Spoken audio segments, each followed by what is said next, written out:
भैंस भी लेकर के वो नेताजी आए हैं। क्या नाम है भैंसिया का? भैंस का नाम है स्मृति ईरानी। थोड़ी मर्यादा रखिए। तो भैया देखा, एक तो वैसे ही आजकल स्मृति ईरानी की भयंकर पनौती लगी पड़ी है। लोग उन्हें ट्रिपल एक्सल सिलेंडर और पति चोर कहकर मजाक उड़ा रहे हैं, और ऊपर से इस व्यक्ति ने भी भैंस का नाम स्मृति ईरानी रख दिया।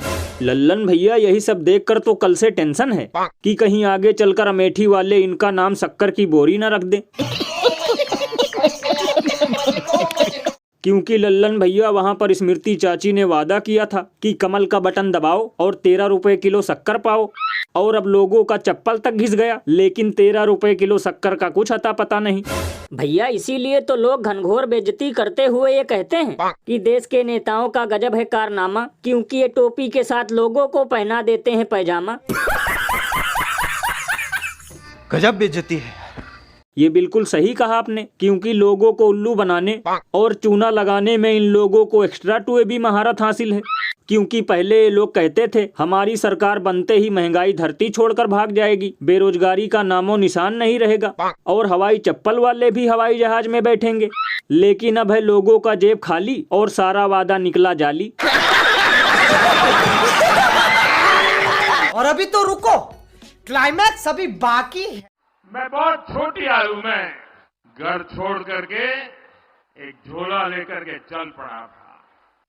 सालों तक मैं परिवार देख रहा हूं, कंधे पर झोला लेके घूमता रहा हूं, जेब में एक पैसा नहीं रहा, लेकिन मैं एक दिन भी भूखा नहीं रहा।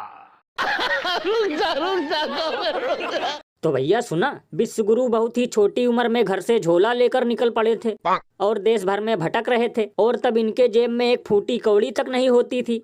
लेकिन उसके बावजूद भी ये कभी भूखे नहीं रहे, क्योंकि देशवासी इन्हें खाना खिला देते थे। तब तो लल्लन भैया एक बार फिर इन्हें झोला लेकर देश भर में घूमना चाहिए, क्योंकि जिन देशवासियों ने इन्हें खाना खिलाया था आज उन्हें खुद का भी पेट भरना मुश्किल है।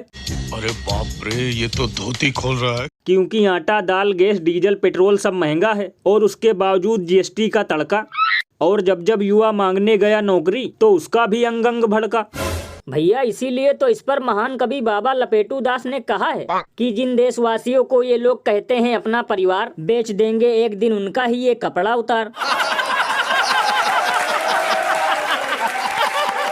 और भैया सबसे कमाल की बात तो ये है कि देश का किसान सड़कों पे है, नौजवान युवा नौकरी और रोजगार के लिए भटक रहा है, गरीब मजदूर परेशान है, लेकिन इस पर ये लोग कभी कोई ध्यान नहीं देते। और जैसे ही चुनाव आता है वैसे ही करोड़ों खर्च करके सुनाते हैं अपनी दुख भरी कहानी, चाहे भले ही लोगों को नसीब ना हो दाना और पानी।